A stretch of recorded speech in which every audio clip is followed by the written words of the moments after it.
Hey there, and welcome back to Hump Day. It's Yosemite Valley time. On Wednesday, we are back in this wonderful zoo of ours, and today we are going to bring finally that one animal in that you all have been waiting for. It is the camel, but before we start with the camel, actually, we will be focusing on finishing, well, that actual little area here that is meant to be the seal habitat, or the sea lion habitat, however you want to call it. Because it's, for me it was very important to finish that off first. And that said, this is one of the last episodes of Season 2. As I've already mentioned quite a few times now, I think I need to change a little bit of the way of how I'm doing stuff. So at the moment I'm really looking into how Season 3 can be pulled off, as I'm not really sure if there will be a summer DLC or a summer update of Planet Zoo coming. I'm really not sure, everything has changed with this COVID-19 stuff, and Frontier has been pretty quiet lately, so I just want to make sure that whatever I'm going to do with season number 3 is a little bit safe from external influences, let's put it that way. So the way I set this up is I wanted to make sure that I build something now that puts me into position that whatever comes there, or won't come, will be won't be affecting what we are doing. So the idea is that I'm setting it up for a season number 3 that is focusing on an African area. But if, let's say, whatever, we get some Oceania animals or Australia or whatever, we can still go back and put them in. So I will leave some gaps, It could definitely be that we then just split it. And that's exactly how I would do it. I would then split the episodes. There will be a clear defined Yosemite Valley season 3, which is focusing on the African area with the elephant house we've already talked about and stuff like that. And then there will be a dedicated whatever DLC it will be kind of shaped series, that's kind of the idea I have at the moment. But as I said, I'm not like 100% sure yet, so I will definitely look into this. But yeah, to make sure that this works, I also have to address the fact that this zoo is coming a long way now, and also it is like slowly getting into a performance not issue yet, but we are hitting a point where the performance is not that great anymore. So I tested that in live stream. So for those of you who have been in the live stream yesterday, I tested it, and it is definitely not bad, but it's also not great. So with like around 5,000 guests in the zoo and like everything on play and everything running, we are about, let's say, 20-ish FPS, which is, moving through the zoo is still fine. It's like, it's not, it's not unwatchable. It's really good. It's kind of good, but it's like way too less to build. Fortunately though, in pause mode, I am still rocking above 30 FPS, which is totally fine, and is actually no issue at all. So that's really good. But I really have to look into that I don't go too crazy, because I still want to make sure that, these kind of animals, like for example, the sea lion at some point, or the penguin we have left some space for, is still having a bit of a bit of a space to be brought in. So yeah, these kind of things are just moving through my head right now.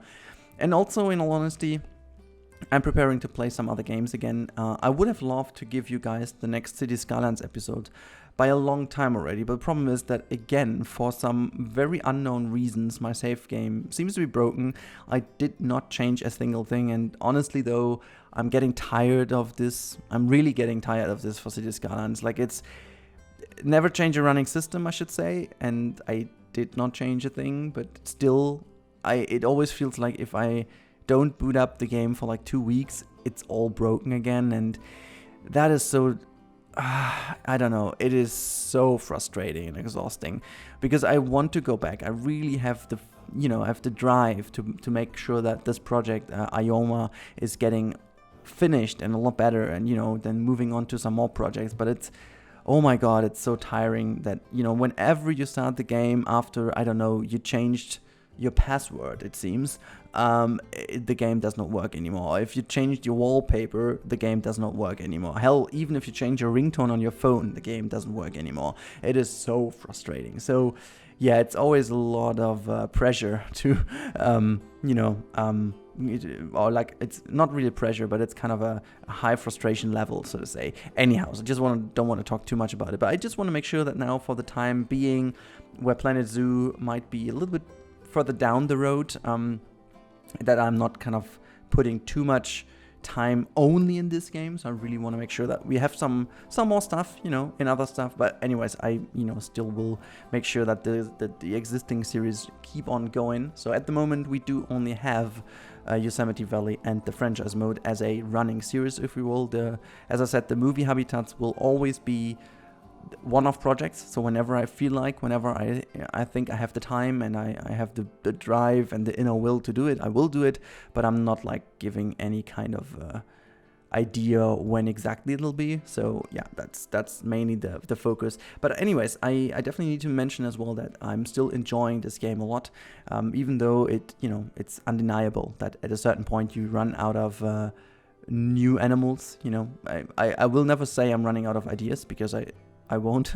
If you could see my list of ideas, oh my god, it's only a matter of time. I think I would need to make this full time, and even then, guaranteed over a year, I would have content-wise worth ideas. So yeah, that's not the issue here. Also execution-wise, that would be absolutely doable, but it's just a matter of time. And so I need to, and that's the hardest thing, to be honest. I'm sorry, I'm being a bit more off script here, or kind of, I don't have a script, so it's not off script, but it's like a little bit off topic, because yeah, as I said, I'm just building a little bit of finishing touches here on the sea lion habitat. But to be honest, like, the one thing that really is important for me is focusing on the things that matter most to me for the game at the moment. So as I said, like, YouTube is still my hobby, and even though my overall opinion changed and I could imagine making this full-time at some point,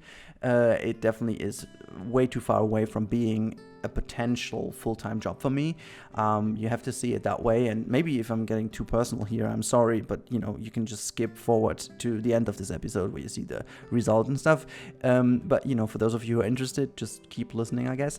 But it's like, for me, I come from a different level. I think for people that kind of evolve and emerge into the YouTube as a full-time job from, let's say, uni, or even from school, it's a totally different story. You've never been used to earning money properly, and you've never had a full contract and like a full job where you get some, nice monthly payment and stuff, some good salary, It's always different, because I do have a very good job, and it's pretty well paid, and it's, I don't need to think too much about it, and it's all set every month. That's the same. And having a wife and something to care for, and having real estate and stuff, that is something that you do need to feed in a way.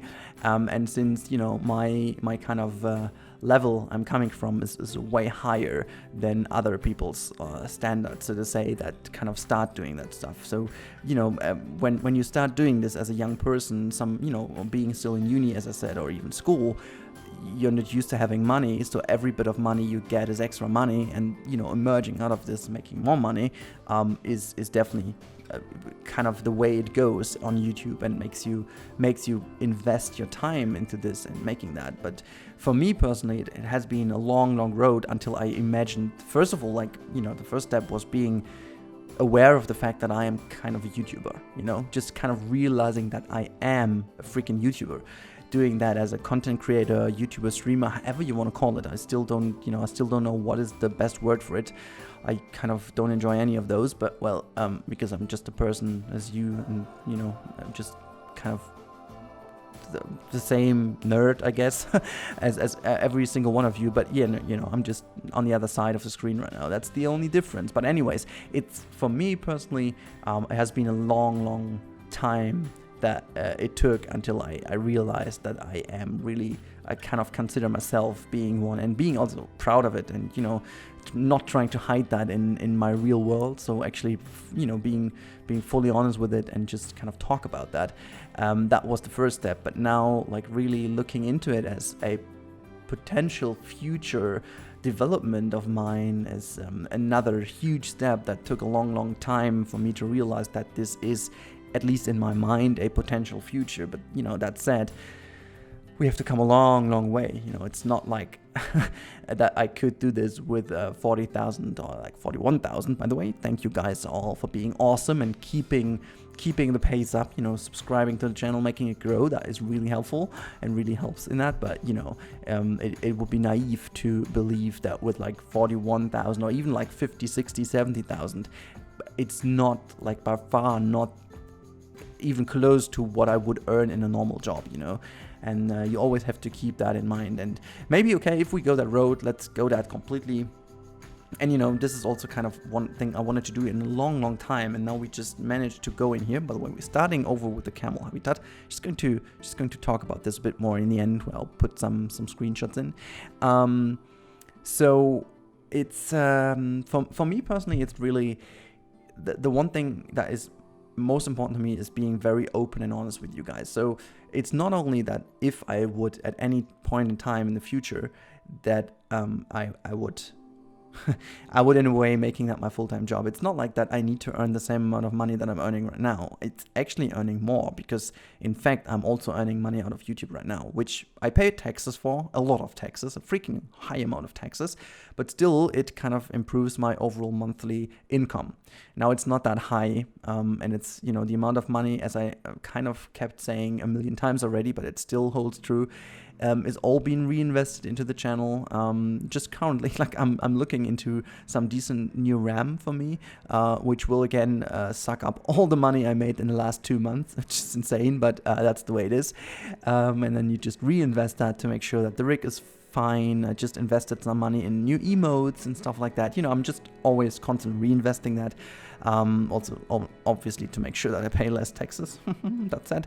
But honestly, it's, you know, if I would make that my full-time job, I have to see that this money, you know, what I'm spending back into the channel is also part of the money that I would have for the daily living and for the, you know, and that this kind of, this means that I have to get a high amount of money per month to make sure I can keep my standard. And yes, indeed, like many people do say that if you want to follow a dream, you might have to do some sacrifices, and I would be actually open to do some, but you know, at least I need to pay my bills. And you know, as I said at the beginning of this video, I do have a lot of bills because things developed in my life and I have a lot to pay monthly. So therefore, yeah, just to let you know what my feelings and thoughts are. But that said, this is also why the approach on the channel changed a little bit. I want to make sure that I can open up for a few more games, making sure that I kind of grow the community in a way, again, as I said, for a potential future. This is all it is, because maybe until the zoo hype kicked off, for me personally, YouTube always meant to be a hobby. I consider myself a YouTuber and streamer, sure, but no, the idea of making that a real, like a living at some point was not existent in my mind, in my head, not at all. And so, yeah, that's also why, for example, I invested so much time into Isla Napali, and it's just incredible how much time, like from a YouTuber standpoint, like business-wise, that would be the freaking worst idea ever, because it's less, you know, it's like only for a very niche kind of group of people. I would have, you know, I needed to do so much different stuff. But, you know, I just want to let you know that I don't change the way I approach my content. It's just that I'm trying to make sure that, you know, there's a bit more potential lifted to make sure that, you know, more people come to the channel and, you know, we grow the community. But me personally, I'll stay the same, and I keep being creative, and I'm also keep, you know, kind of trying to break the rules a little bit of YouTube and doing the stuff I like rather than doing what YouTube, you know, asks me to do. I'm not going to go clickbait or whatever, just for the sake of it. Just not my kind of thing, and I don't want to ever be growing out of this just because I make a video about, I don't know, I've just, you know, kind of putting my face anywhere and screaming at something or whatever. That's not my thing, and I will never ever do this, you know, just making sure that this is 100% clear and obvious. But anyways, we are nearly the end of the real-time part. As you know, I will always make a little bit of a kind of a little real-time overview in a few bits, and then you will see, and then we'll talk you through the area a bit more, because we went so much off topic here that I will put my effort now in explaining to you what is going on in the real-time, in the real park, in the real file, in a little while. And so I can just round this off for the last 20 seconds now. thanking you all for being here and being such a lovely bunch of people watching my videos, enjoying the videos every single day, and putting a smile on my face whenever you comment that this makes you happy and gives you a good time. That's really the one thing that gives me the most. So yeah, keep doing this. Have an awesome hump day. It's Wednesday, so have an awesome hump day. But now let's enjoy together the real time part and talk about actually what I've done today.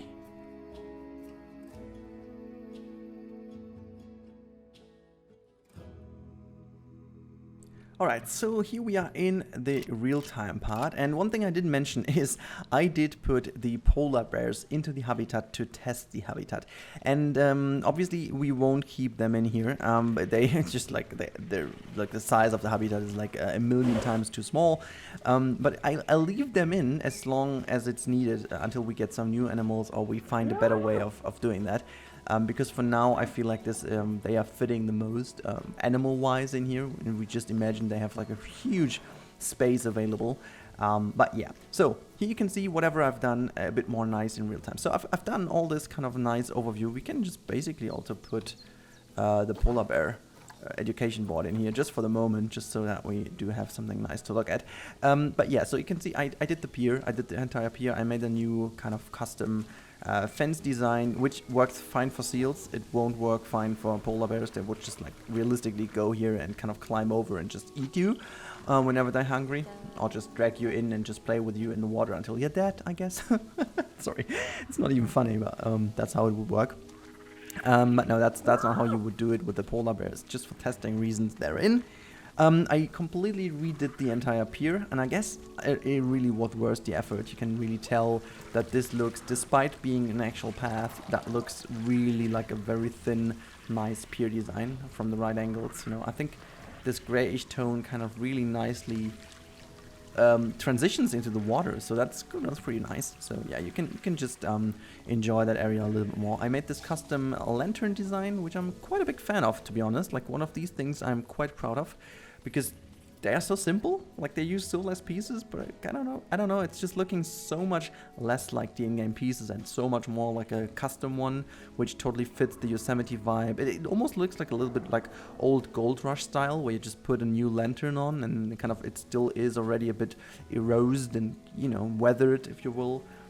So therefore I'm just a huge fan of that. And as you can see, they kind of add a lot to the overall look and feel. We put some more of these education boards down here. Look at the two polar bears just barely looking out of the water. Barely, what a pun, not intended.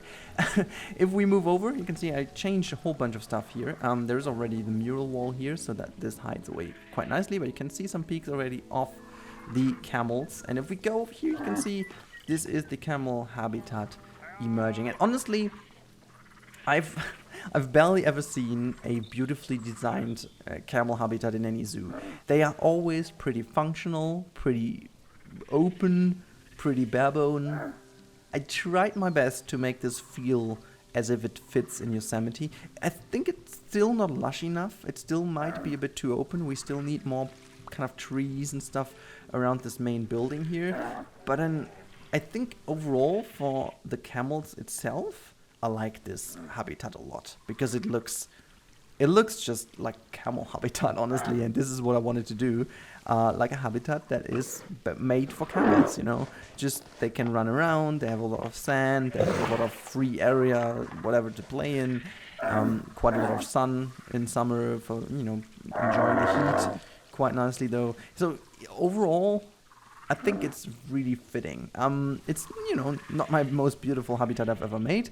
I try to make sure that I keep the foliage relatively reduced, because as I kind of researched, these animals also tend to eat everything away and just rip it out. So even this part in the back is not like entirely realistic, because they would kind of just eat that, or just like, just kind of bite into it and just, because ejected. So that is not there anymore. But yeah, you can see I gave them a bit of privacy area here behind that mural. They have this lovely little shelter area, and also this building is inspired by this wonderful chapel over here, so also Yosemite vibe going into this, bit more timber build, easy, just kind of colored planks, not too fancy, not too many details on it, and I don't want it to steal the show from the domes, because also story-wise, this looks almost like that this area here is a pretty much Yosemite-ish inspired area, and it really should look like as if the domes were built, it looks, proposedly in here, so that, like, time-wise, this area has been existing, this area has been existing, and obviously this bit has been existing as well, because that's definitely one of the older kind of styled builds, like this whatever is it, show basin or like show pool is definitely more inspired by older time zoos and not like modern zoos. And I think I would calculate that like maybe early 80s around-ish, maybe-ish. So kind of the style, a bit inspired by Art Deco, Bauhaus, but if you would even need to call any style in this, it's just kind of a pool style, SeaWorld pool style.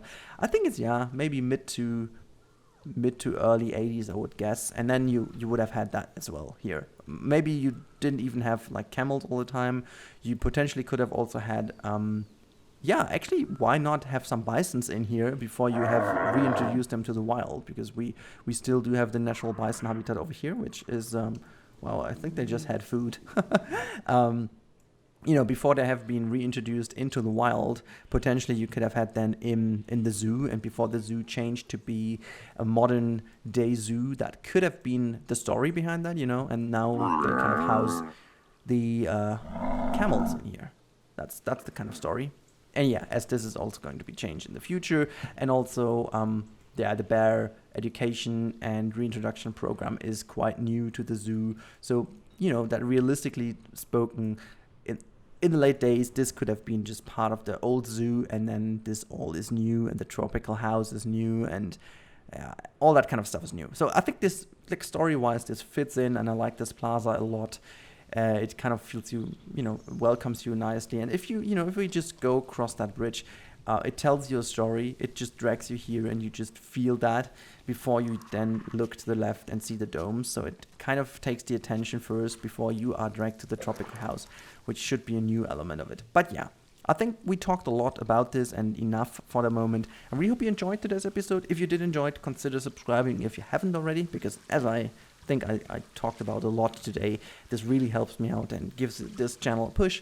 And in any case, have a wonderful day today, guys. Stay safe, everyone. Keep washing your hands, and keep the distance. We are still not through that shit, so make sure to stay safe, everyone, and I'll talk to you in the next one. Goodbye.